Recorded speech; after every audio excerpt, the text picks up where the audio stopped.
So, hi everyone. I'm really glad that you're here and I'm glad that you're part of the conference here. I'm Teresa Little and I'm introducing our speakers for today. We are having Anna Sackett-Roundtree and BC Alabi that will be sharing about race and social justice. This is a really current and important topic. And as the planning committee was trying to decide how to address this, we realized we didn't want to recreate the wheel. And we wanted to have somebody that knew and understood Clubhouse. And Anna works at Clubhouse International. And they have already been doing some work on that. And so we're hoping that with their understanding of the issues and also their understanding of Clubhouse, that they would be able to help us. And so I asked Cindy Johnson who I should reach out to, and she told me to reach out to Lee Kellogg at Clubhouse International, and I did so. And he connected me with Anna. And although Anna and I haven't talked, but a couple of times, I find her very pleasant and am really easy to work with, and that she's also very busy. And so I'm very grateful that she had agreed to help us with this, but she is also very passionate about this topic. And so she's got an outline and is going to share with us. And BC, who you will see a little bit later in the video segment of this, he's with us at the meeting today here, but his camera is not working very well on his phone, and so we will just be able to hear him a little bit later on if we have questions for him at the end. But BC has been a Clubhouse member for 17 years. I looked it up, and he is somebody very near and dear to my heart, and I very much appreciate that he was willing to share his story and be part of this presentation today. So with that, I will turn it over to Anna. Thank you, Anna. Hello, everybody, and welcome. And Teresa, thank you very much for that warm introduction. And the feeling is mutual. It has been an absolute pleasure to work with you these past few weeks. So I hope we get to work more together. It is my honor. It is my honor to be here, and unfortunately, virtually, we can't really have so much great discussion. But it's nice. I try to scroll through and see all of your faces, and I hope that everybody knows that I'm happy to answer any questions after the conference via email, or we could set up a phone call. As Teresa knows now, I love to talk. And this is, as Teresa said, a topic that is very important and near and dear to my heart. So I hope that this is just the start, and that we can all continue this conversation in our own communities. So today's topic, as said, is of critical importance. And I hope that our presentation is informational and thought-provoking. Our agenda today, I will share briefly about Clubhouse International and the work that we do. I am not sure how many of you are familiar with our work, so I'll give a brief summary. Then I'll talk a little bit about the Racial Justice Committee. That was started by the Clubhouse New York Coalition and Clubhouse International last year. Then we will dive into racism and discrimination in our communities. Sorry, guys. Sorry. BC will then share his personal story. Then we are going to dig into understanding white privilege, implicit bias, and we will wrap up with ways to promote diversity and inclusiveness in the Clubhouse community and beyond. So for those of you who are not too familiar with Clubhouse International, we are the coordinating body of the Global Clubhouse Network. Our mission is to end social and economic isolation for people living with mental illness. Currently, our network includes 326 clubhouses in 31 countries on 6 continents, and we serve approximately 100,000 people annually. We are proud to have several brain injury clubhouses as part of the network.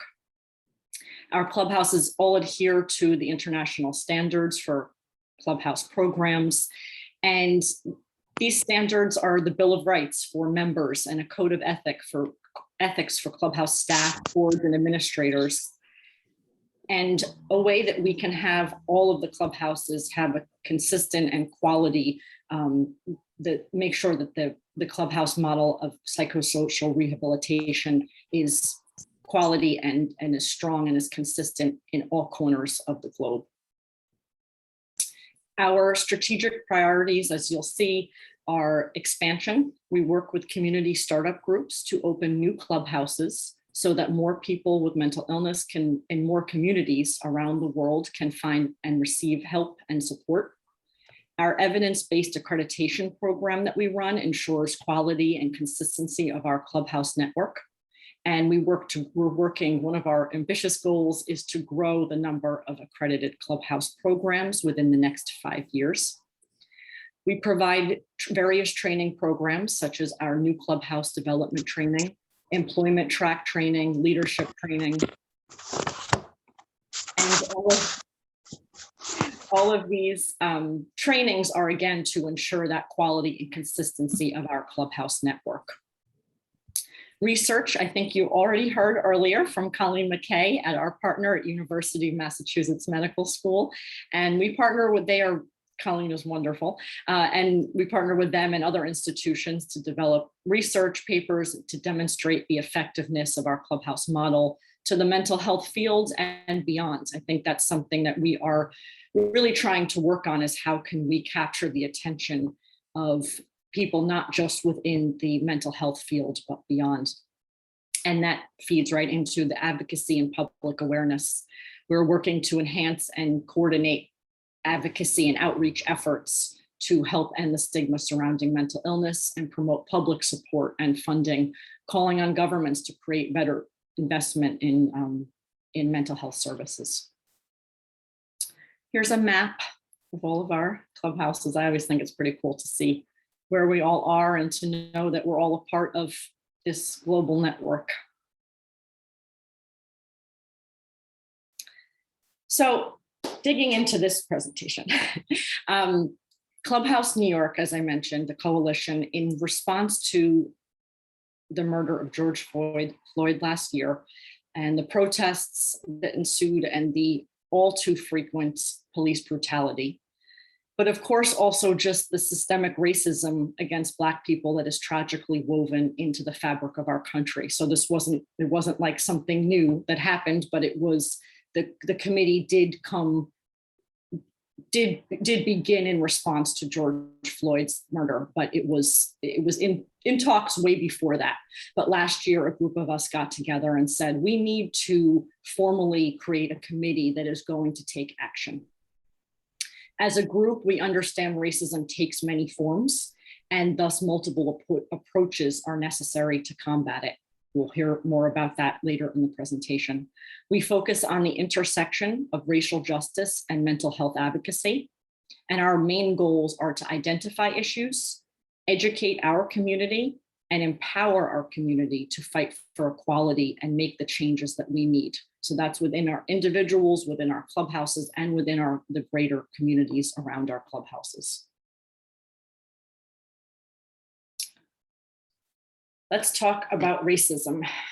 Racism is defined as prejudice, discrimination, or antagonism directed against someone of a different race based on the belief that one's own race is superior.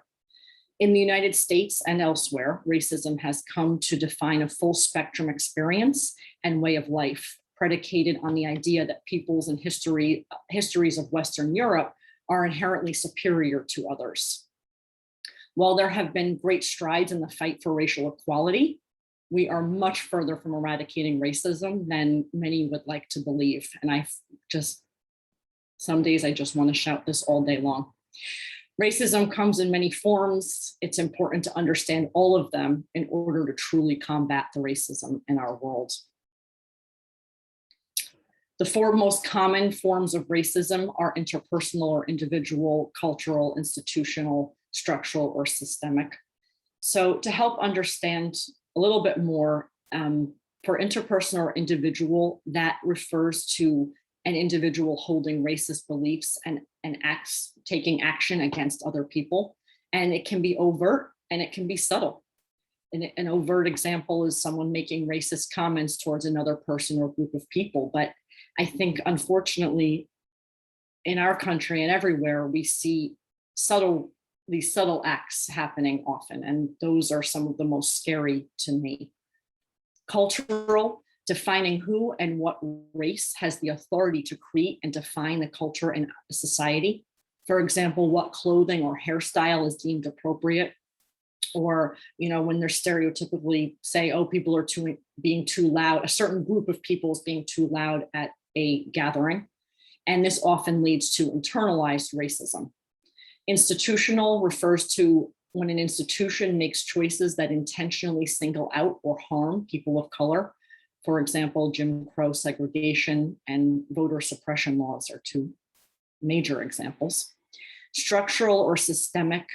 Structural racism codifies individual, cultural, and other types of racism in perpetual systems. So systems in the US are specifically designed to give importance to one group while suppressing others, and we see that all too often. Example, our criminal justice system, or redlining in the US, which we will talk about in a little while. The effects of racism and discrimination can be crippling to the individual or groups affected. These effects touch all of the most important social determinants of health. So you see this pie chart. There's the social, financial, physical, occupational. There's so many ways in which racism and discrimination negatively affect people of color. Public health research has demonstrated that factors tied to racism lead Black or African American adults to earlier deaths than all other races in the United States. And when we look a lot from the mental health angle, because it's obviously, that's a mission of our group, is in 2018, this research is stunning. In 2018, 18.6% of non-Hispanic white adults received mental health services, which was roughly 10 to 12 percentage points higher than that of most people of color. 8.7 for Black or African American adults, 8.8 Hispanic or Latinx adults, and 6.3% Asian American adults receiving mental health services. So we see the disparity and the clear need to invest in greater mental health services for all people. That is something one of Clubhouse International's mandates going forward. So I think we'll take this moment. I think this is the most important part of today's presentation. We're going to hear from Side by Side Clubhouse member who most of you probably know. I just had the honor to meet him last week, but BC Alabi, who will share his personal story of racism and discrimination in the US. It crushes me to hear these stories and to know that so many people have to endure discrimination in our country and around the world. I think about my own young biracial children who very well may face discrimination due to other people's ignorance and privilege. Sorry. I hope we all learn from BC's story. And I hope, BC, I would like to thank you in advance for your courage, your fortitude, and we all need more leaders such as yourself. So, I didn't expect that. So please listen.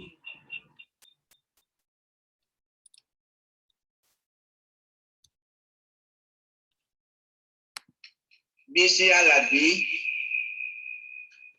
And where are you from, BC?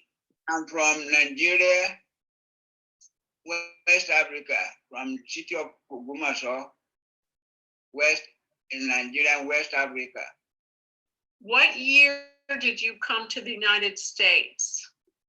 I came to United States May 1973. 1973, okay. And where do you live now? I live in Riverdale, Georgia now. Okay. And how long have you been a member of Side by Side Brain Injury Clubhouse? I've been a member since 2004. Okay. All right. Thank you for sharing your story with us. So you can go ahead and share your story about the discrimination that you experienced. Okay. In the year 1983, when I came to Atlanta area, after living in Miami, Florida before, so I want to go to church.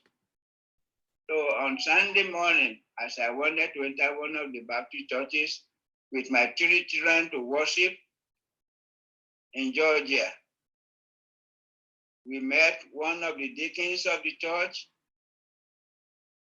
at the door who questioned me why I wanted to worship here with my 3 children. I therefore said I wanted to worship here because this is the house of God. Then one of the deacons replied and said, "This is a white church. You want to attend it?" I therefore told them that I'm glad when I see that this is a church. Then we entered the church to sit in one of the pews. All of a sudden, we noticed everyone left our pew, leaving me and my 3 children alone there. We continued to worship to the end of the service.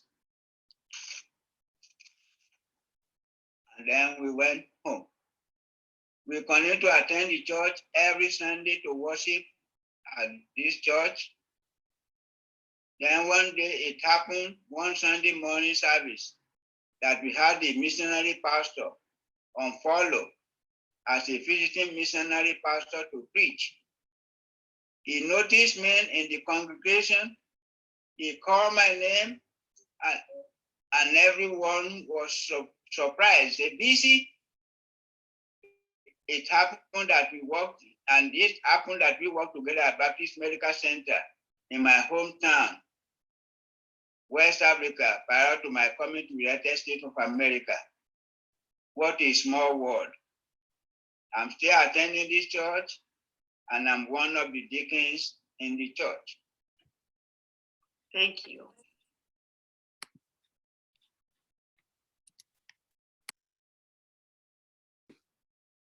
Thank you, BC. I know you are on the call, so thank you very much for sharing your personal experience. If we have time at the end, I would love, to anybody who it would help them to share their story. Sometimes that can be therapeutic.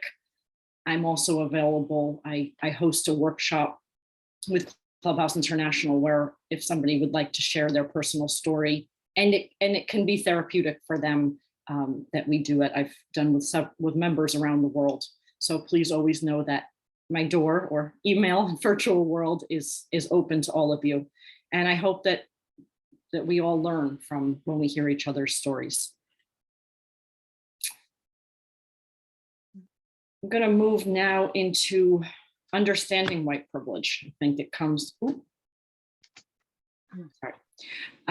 it comes from what, follows what BC was saying in his experience. The benefits and advantages given to white people that are denied to and often at the expense of BIPOC, Black, Indigenous, people of color, that's white privilege. And this term speaks to the cumulative advantages and disadvantages with regard to resources, power, and opportunities. It also speaks to the structure of policies and laws and housing, criminal justice, employment, banking, education, media, healthcare. White privilege does not mean that those who are white have things easier. It means the hardships they face are not because of the color of their skin, whereas other groups face disadvantages directly related to their race, their color of their skin. The term white first appears in American colonial law in 1680 to distinguish between those who are entitled to civil and human rights versus those who aren't. I'll talk later about this author, Resmaa Menakem, who's an amazing man and therapist, and we'll talk about later. So to further understand the depths of white privilege, let's dig into the practice of redlining. Redlining refers to, to the system of sectioning off neighborhoods for investment based on racial or ethnic makeup. People of color were typically barred from neighborhoods, white neighborhoods, and from buying homes in white neighborhoods. Predominantly white neighborhoods were designated as good for investment, while predominantly Black neighborhoods were seen as bad for investment. These investments included bank loans for home ownership, insurance offerings, the building of essential retail, for example, grocery stores, and general infrastructure improvements. The lack of investments led to a lack of home ownership and lowering of property value, which in turn led to an inability to build wealth, adding another factor which traps people of color in segregated neighborhoods in a cycle of poverty and or discrimination. And to make matters even worse, public schools are funded by property taxes, in America at least, which automatically creates less educational resources and lower educational outcomes for those in communities with low property values. Education is considered the best way to improve socioeconomic class. And there is extensive evidence of the continued use of redlining up through the 1980s and even the 1990s. And while today there are so many federal laws there are more federal laws, in place to combat this racist practice, the long-lasting effects are still prominent today. Redlining is one of the leading causes of the racial wealth gap in the United States. Another component of racism and discrimination is implicit biases.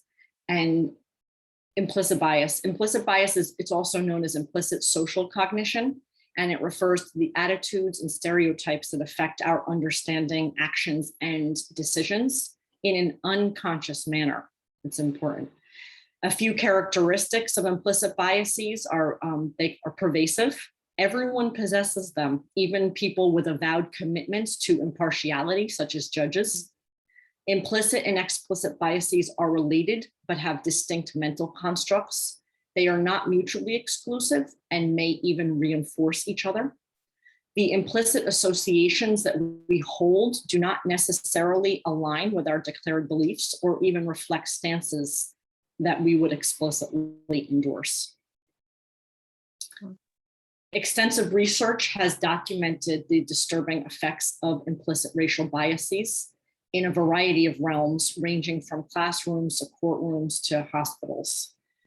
These are just two examples. In 2012, a study used identical case vignettes to examine how pediatricians' implicit racial attitudes affect treatment recommendations for 4 common pediatric conditions. Results indicated that a pediatrician's pro-white implicit biases increased. As they increased, they were more likely to prescribe painkillers for patients who were white as opposed to Black. Of course, this is just one example of how understanding implicit racial biases may help explain differential healthcare treatment, such as mental health. And but it's important, and it shows how it begins so early with our youth. Unfortunately, we hear of this happening to Clubhouse members all the time when they are seeking mental health care and general health care services.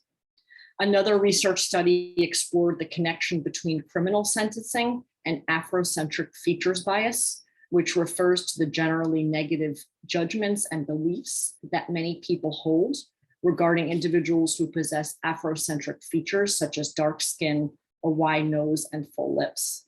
Researchers found that when controlling for numerous factors, example, seriousness of the primary offense, number of primary offenses, individuals with the most prominent Afrocentric features receive longer sentences than their less Afrocentrically featured counterparts.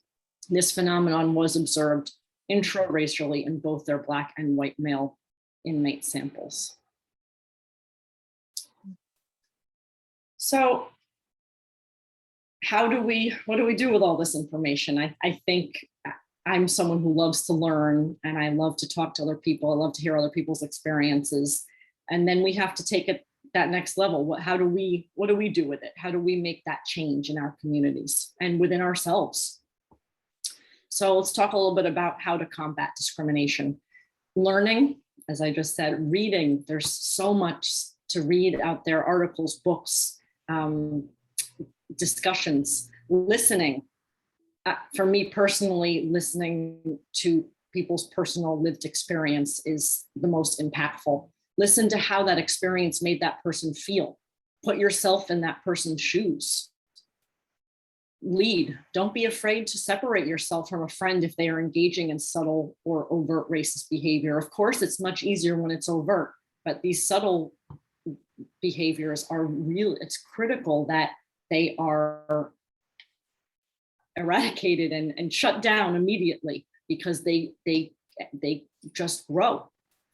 Work together to create spaces where people are comfortable no matter what their differences are. And it's so important, as we just were talking about a moment ago, to understand our own, analyze and understand our own implicit biases so that we can change them. Implicit bias describes those attitudes towards people or associate stereotypes with them without our conscious knowledge. So again, analyze and think about things, implicit biases that you may have that you're not even necessarily aware of. And that's okay, because research shows that this can be changed. And we have to do our intentional part. I think one of the biggest takeaways that I hope that people will come away from this presentation is to be intentional with how we treat others, how we think about others, and put ourselves in someone else's shoes. So how do we combat racism at the Clubhouse level? This varies from clubhouse to clubhouse, but there are several ways. These are just several ways that clubhouses are working to combat racism. Implement education on racial justice and cultural competency for all clubhouse staff and members.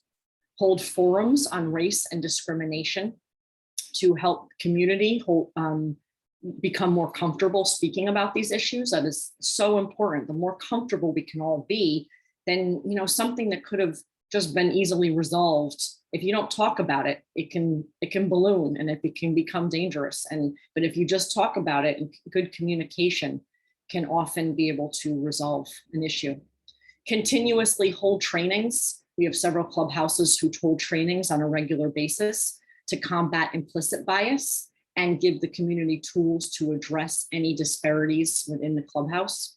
Assure that members of the community feel safe at any clubhouse by surveying the community to identify any possible issues with individual treatment or the overall culture of the clubhouse. Form non-discrimination committees that will address incidents of harm as they arise and also promote inclusiveness.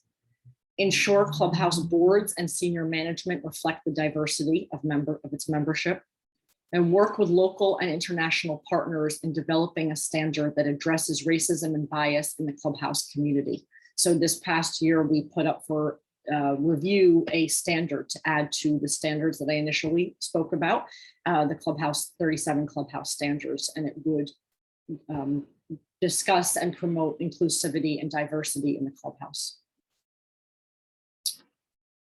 It is very important for each of us to take this personal responsibility to help end racism in clubhouse communities. We must commit to our own self-education rather than ask people of color to do that work for us. This is something, again, I feel very strongly about. We've all been impacted in one way or another by racial trauma. And if we don't engage in individual personal healing, we risk inflicting that psychological and emotional harm on BIPOC folks when we come together in groups. And that is just the opposite direction of which we want to be moving. To that end, I'd like to share an example of the work being done at one of our clubhouses, Fountain House, which is centered, as I mentioned earlier, on the work of Resma Menachem to educate and support the clubhouse community on their journey. Menachem is an acclaimed therapist and the best-selling author of My Grandmother's Hands, Racialized Trauma and the Pathway to Mending Our Hearts and Our Bodies. Fountain House developed and implemented a course that includes completing MENACOM's Racialized Trauma 101 e-course, reading and completing all exercises in my grandmother's hands, maintaining a journal of personal reflections. And last year, Fountain House offered 2 7-week groups on racial healing, and they plan to host more. And coming together in dialogue, which is, we had great feedback from this, using the restorative circle method, which an indigenous form of communication designed to heal communities suffering from the impact of personal or historic harm. For all clubhouses, it's critical to promote diversity and inclusiveness. Exposing your staff and members to different cultures represented at your clubhouse is a great way and simple way to promote inclusivity and celebrate diversity. So I know not all clubhouses have the bandwidth to be able to implement what Fountain House does. I just shared that as an example of what I think was, we received positive feedback, it was an effective strategy. But there's also day-to-day ways to promote diversity and inclusiveness. I recommend and encourage both of them to be done, to be carried out, but these are also things to think about. Fostering enthusiasm for learning about other communities and communities' differences is important to creating an inclusive environment. And we can do this through music. That's one of my personal favorites. Food, culturally specific holidays, cultural and religious practices, special projects and events that seem like they would promote diversity and inclusivity in your clubhouse, creating a cultural committee. It's important to make sure that any presentation or celebration of different cultures is authentic and, most importantly, respectful. So, being in New York, one of the 2 clubhouses said, we celebrate Cinco de Mayo, but it's usually with sombreros and mustaches, and that's just so stereotypical. Let's celebrate Dia de los Muertos and eat pan de muerto and other traditional food, and that's more respectful of the traditions and the culture. So trying to be mindful of that when we celebrate other cultures. It's important to connect members and staff to resources to actively participate in the racial justice movement. That is something we talked about at length, and it's one of the core of the Racial Justice Committee. Voting, we'll talk about in a minute, census campaigns, donating, calling your local representatives. To that end, protesting comes in many forms. Voter registration and census campaigns. I live in New York, so from a New York perspective, last year, it was very, very important that we all got out and voted and that we participated in the census campaign. So we had several clubhouses that offered help with voter registration. We added huge calendars in the clubhouse with important dates, created club educational groups on the importance of voting, educating members and staff on why the census is so important, and offering assistance in the completion of the census forms. Another avenue of combating racism and discrimination is to have mental health workers and EMTs respond to mental health services calls instead of police. So in New York, we have the CCIT, the Correct Crisis Intervention Today initiative. In Springfield and Eugene, Oregon, yes, Eugene, CAHOOTS, which is the Crisis Assistance Helping Out on the Scenes Network, and police were only needed in 0.63% of crisis calls, which is, that was a positive. Oakland Power Projects and Mental Health First in Sacramento, California are just a couple of other ways. I believe there's a clubhouse I was just working with in Indiana, and their local community has, one of the police chiefs has become very active working with the local clubhouse to make sure that when there are crisis calls that the police are properly trained and or working with the clubhouse and social workers in the community. Open forums to keep the conversation going. I said it a couple times already, and I can't say it enough. It is so important to talk, to discuss, to keep that conversation, to be open, to be open to listening to others from different backgrounds, and also to share your own feelings. Holding forums allows members and staff to discuss issues around race in a safe, non-judgmental space. Helps the community become more comfortable without having to typically have uncomfortable conversations. It's a good opportunity to survey the feelings and needs of the Clubhouse community, your Clubhouse community, and a way to check in and see how we're doing as a Clubhouse in being anti-racist. I think it's just like, if we all know that that is the goal of that particular meeting and that forum, then we can all go in with an open mind instead of being judgmental. And it just, I think it fosters more open communication, and people are more comfortable. Just a quick note about the Racial Justice Committee moving forward. We are pushing for higher standards regarding a commitment to work towards racial equality and culturally sensitive clubhouses. We think Clubhouse, as the ethos of Clubhouse, is to be accepting and and inclusive, but we have a long way to go, particularly when it comes to racial and cultural equality. We're exploring a partnership with Black Lives Matter. We plan to help create and implement a training curriculum for use at training bases and other relevant settings. We will continue to strive for ongoing equal employment and educational opportunities at all clubhouses. And as I mentioned earlier, we're working on a new standard on racism and discrimination in clubhouses. It's more promoting inclusivity and diversity within the clubhouse. These are a list of helpful resources. I am happy, Teresa, to share this afterwards so we can discuss that. Just a couple of readings. It doesn't make a dent in what's out there. I encourage everybody to go do their own research and have their own conversations and forums, but this is a good starting point. And maybe you could start a committee within your clubhouse and start with some of these readings. Thank you all so much for taking the time today. It's greatly appreciated. Together, I believe we are much more powerful and we can affect lasting change, and we have to do it together. We have to be open, we have to talk, we have to listen. So thank you so much. I have so much appreciation for all of you taking the time today, and I hope this is helpful, and BC is going to answer some questions, but again, if anybody has follow-up even further from this presentation, please feel free to email me. Thank you very much, Anna. We really appreciated that. So BC, if you would go ahead and unmute your mic so that you're available, and we will take any questions that folks have. Teresa, I can't hear you. Am I the only one that can't? May just be me. I can't see everybody. Hang on, I got to change my view. I can hear Teresa. I can hear Teresa. Okay. Yeah, I can hear her.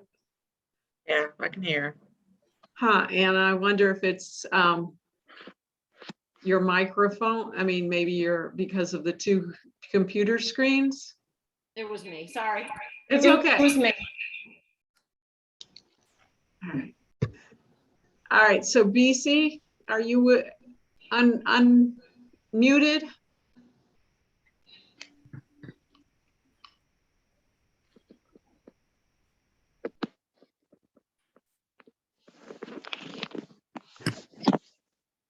I don't hear him. Can you hear me? Yes.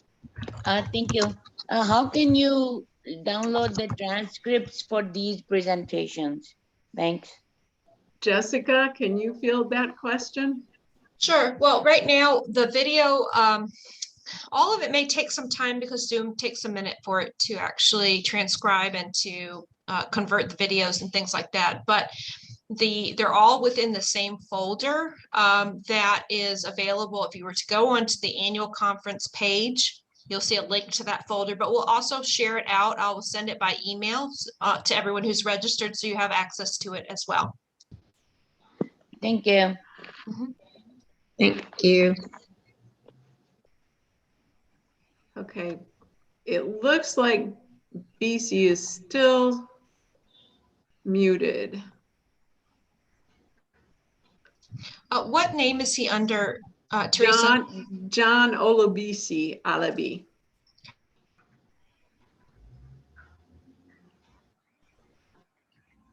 Sorry, now I'm on mute. Colette, I think that's wonderful to have the mindfulness sessions. Hello. Hi, BC. Yeah, can you hear me? Yes, we can. Okay, thank you. Perfect. Thank you. So does anyone have questions for BC or for Anna? Or comments? It doesn't have to be questions.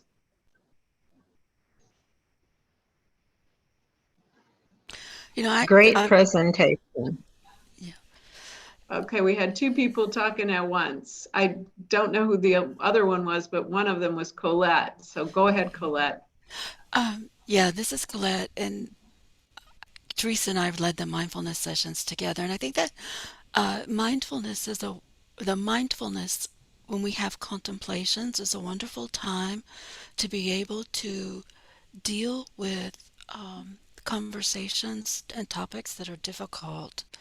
Like after the January 6th insurrection, we had it wasn't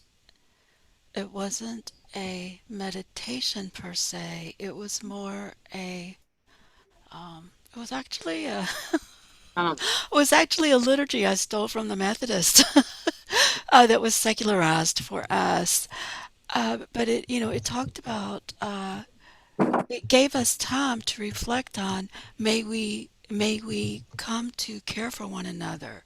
May we come to I can't remember all of the words. And Teresa, you weren't there that day, but it resonated with people.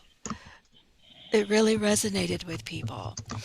And so I think that there are opportunities to bring race and inclusivity into programs at Clubhouse. Thank you for sharing, Colette. I absolutely agree. I think Clubhouse is already moving, that's part of the Clubhouse ethos. And I think it's critical to do it, but I also think it fits well. I think that I encourage Clubhouses. I'm hoping, as I said, for us to do this curriculum and be able to disseminate that for all use by all Clubhouses. But I think that there are so many things that you can do, the mindfulness groups and open forums within. Yeah. And like when we did one of our sessions on deep listening, I specifically chose to read a paragraph out of Vice President Kamala Harris's book because she had recently taken office, and she was a person of color. And so here we used our deep listen. It was a time our purpose was to do deep listening, and we were also reading a paragraph out of her book. So, instead of reading the Constitution or an article out of the paper or something. And that was very intentional. So there are opportunities that people who are leading sessions can use their sessions as an opportunity.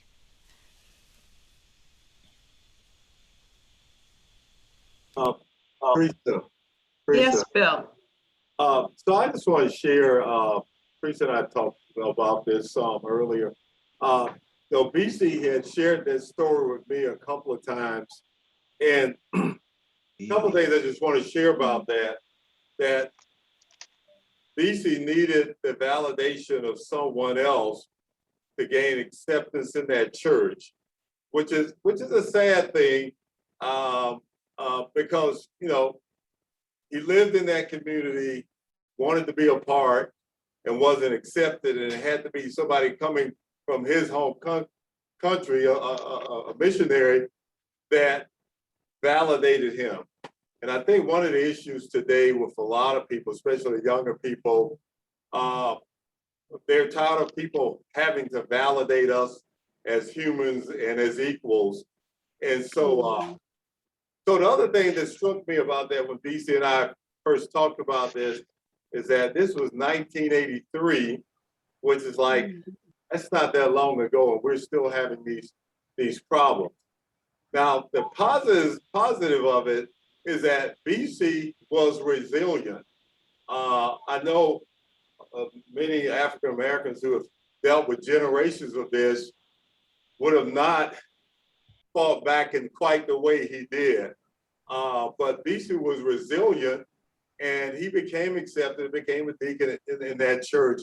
But that says something about his character. So it's really unique story. But I think that in a sense, we're preaching to the choir in that we all understand this, and we've just got to spread it to people who want. Now, we know we can't change everybody's opinion and educate them on these things. Some people will block that education, but we just got to do whatever we can. And I appreciate, Anna, your ideas about forums and more trainings. And here at the Clubhouse, we've done a lot of that in the past. And Teresa and I recently have been talking about getting back to those kind of discussions and trainings, because whatever it takes, we just got to spread the news. But realize that there are a lot of people say, okay, we've dealt with this too long. I'm not turning back, and I'm not going to accept what's been happening. And that's kind of part of the thing, is to push to not turn to the left or the right, or to move forward. And it's good and it's bad in a sense, because it's relentless. And so we just got to recognize that. Thank you so much. I couldn't agree more. People I feel become too complacent, and sometimes within their own communities, within themselves, and we have to keep at it. And it's so important.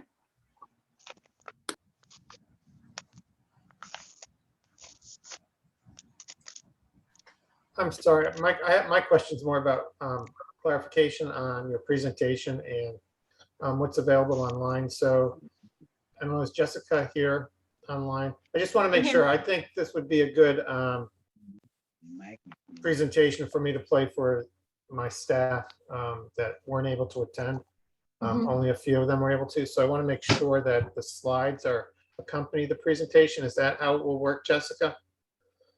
So yes, it's provided. I think Anna just said that she was going to send those to Teresa, and we'll get them up into that folder. So both the video and the slides should be available. Okay. And I'm as we speak converting videos as we go along, so that should be relatively quickly that we get them up. The other thing that I have done is we do have a backside YouTube playlist that has the conference videos. So I'll make sure that gets out to everybody and that we have it as a resource. But I'm the same. I would love to have even the links from the presentation available to us. So yeah, definitely, we'll get that out. Thank you, Anna. Absolutely. I'm over here nodding my head like everybody can see me. Yes. If I'd like to jump in a way, if I may. I just want to say one side word, Dan, I think it'd be great for the clients to get together to maybe talk about this, but that's a side comment, because I'm sort of part of Beechwood too, for those who don't know. Anna, are you with the Clubhouse International? Is that who you're actually with? Yes. Okay, if I can I email you my message you my address or something like that? Because I'd like to talk to you about it. There's my email address. Please feel free. Totally cool.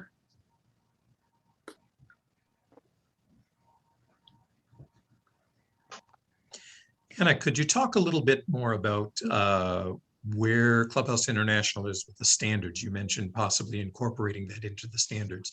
And, you know, IBICA is going to be going into our own standards revision process in the next little while. So we'd love to hear a little bit more about that. It's a great question, Joe. I have been in many conversations about it since last fall.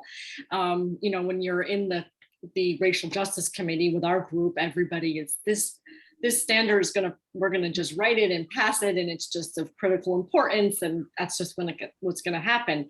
And then, and I'm sorry, I don't know everyone's background and how much you know about, so I don't want to repeat something you already know, but the standards review process is incredibly, I guess I'm going to say difficult, but it's a complicated process that I'm actually not a part of. Most of the staff of Clubhouse International was intentionally not a part of it, because it's supposed to be a consensus building from all the clubhouses.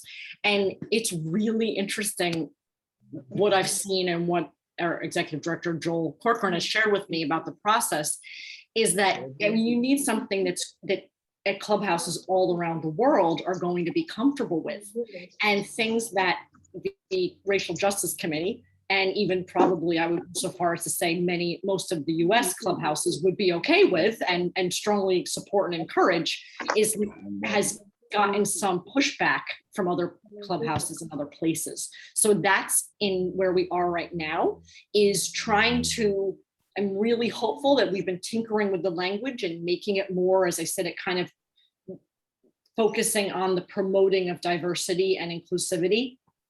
And it's in review process right now, so I don't have any more to add in that way, but it's been a really interesting conversation, even the part of it that I've been in. And I think it's so important. I think we have to keep pushing forward, but it's also been daunting, and more daunting as I say that I would have thought or wanted it to be, because I think it's just so important and we should just have it out there. But not everyone feels that way, and they don't know that it's applicable to their club, so I think it is, but that's a conversation that is ongoing right now. Sounds good. Thank you. Rob. Just a side note, if I can throw it in, there's also the note of discrimination for people LGBTQ group too.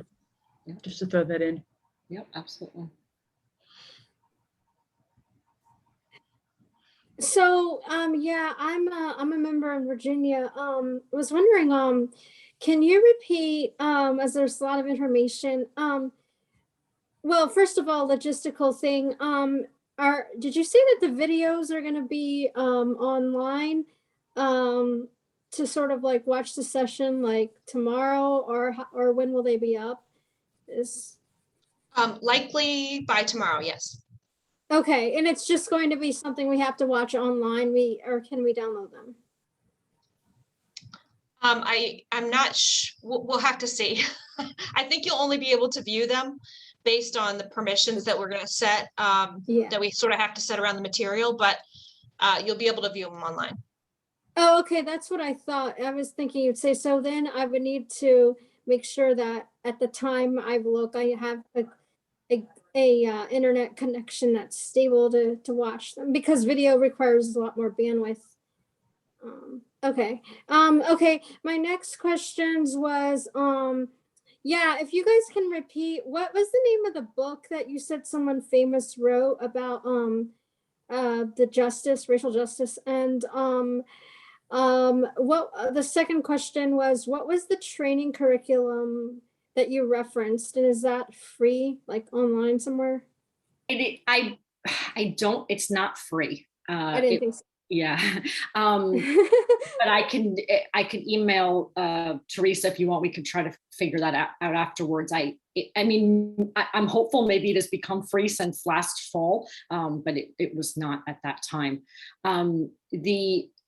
It's by Resmaa Menakem. I can.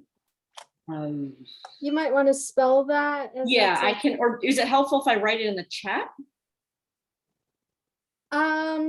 Spelling it out would work. Okay. So his first name is Resmaa, RESMA. And the last name is Menakem, MENAKEM. AKEM.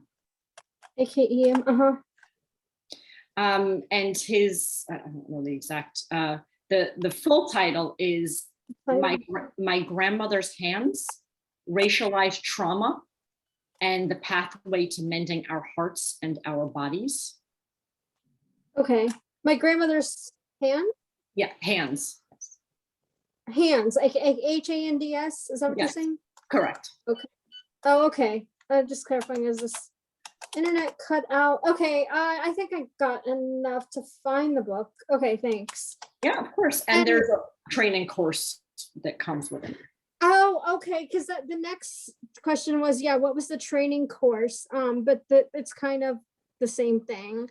It is. Fountain House did take it a step further. They have this awesome person, Chiquita Williams. She's amazing, and she really has done a lot. But so they took it a little further with the 7-week groups and the restorative circle. But the exercises there's an e-course with Resma's book.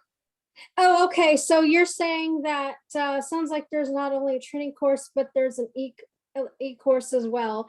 But those other resources are not free.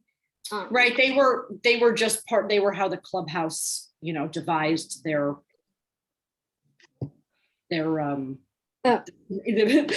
don't know the course. I don't know exactly what it was called, but their course they added the personal reflections and other things. But I think it all came from the content of his book and his e-course. So I should say I actually have not done the course.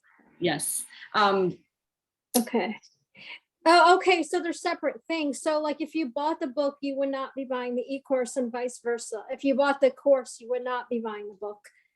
Actually, I don't know the answer to that. I'm sorry. I was just curious because sometimes I know in college with textbooks, like if you buy a psychology textbook, you're buying access to their website because they give you an access code, and so you can access the premium content. So I didn't know whether this was something similar where you access the course online through a code when you buy the book, because it's hidden, the code's in the back cover of the book, or what it was. So it's a great question. I'm sorry. You know what I'm trying to say? I hope that makes sense.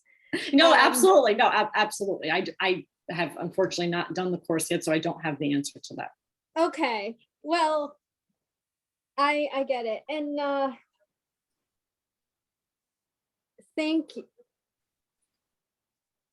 Oh, something is in the chat. I will have to read that. Oh yeah. And one other question for me is y'all talked about like mindfulness and incorporating, I guess, thoughts of this topic in there, social justice and equity. Who are those led by? I mean, are they led by some expert you brought into the Clubhouse, or how does that? I think you were the I actually led it.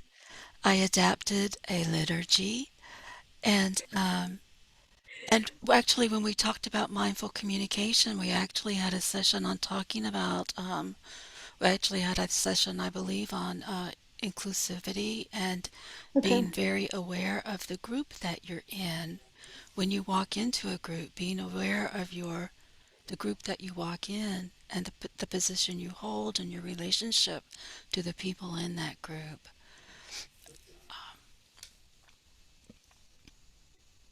Okay. And Ashley, for other clubhouses, they've actually, as far as I know, they've all been led by a Clubhouse colleague, some board staff member, somebody within the Clubhouse. Got it. Don't know of any examples where they've brought in an outside professional, but there may be examples. Yeah, makes sense. I would, if you had someone at the Clubhouse who could lead that and had the, time and qualifications, then like Colette, she sounds like she had that experience and certification, and I could see where that would happen, or how that would happen. Okay, thanks.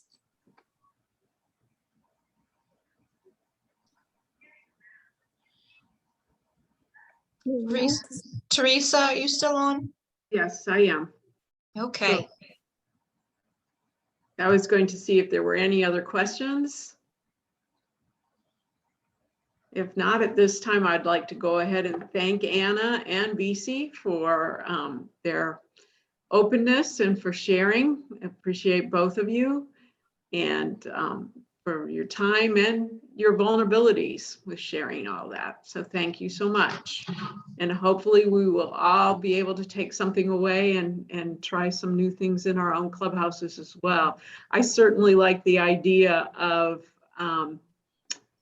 you know, incorporating and learning about the other cultures as we move through. We have a number of Hispanic members of our clubhouse, and one of the members has brought in some different ethnic foods at different times to share with folks. And so we've certainly grown and learned with that, and we'll continue to move in that direction, I hope. So Yeah, oh, I'm sorry. Go ahead.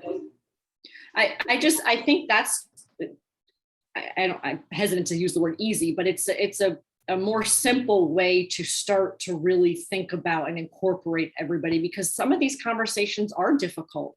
Addressing some of our own implicit biases is difficult, but we need to do it.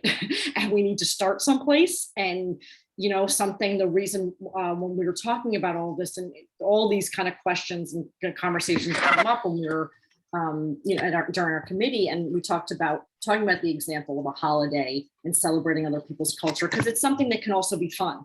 And but it is making you think about promoting diversity and being inclusive in others. But it's kind of like a gateway to me, I guess, of these really, really important questions and conversations, and to not see somebody as other. I mean, I don't, you know, to really put yourself in someone else's shoes at all time. I think that's the most. How would you feel if you had to endure discrimination? I think that makes people think twice, and more people need to think about that. Okay, yeah, all good points. I feel that we can be more inclusive without the COVID pandemic, because it's definitely if you go in person, which I just opted not to do. And I know a couple other members who didn't for the same reasons as me. Like, it's difficult to be inclusive because you have to stay apart from other people. And if you have other disabilities, you work better hands-on. It's just one, and I have multiple disabilities. Additionally, I mean, I became brain injured when I had a stroke, but I had other disabilities to begin with. And I work better in like a hands-on way, like especially in the kitchen.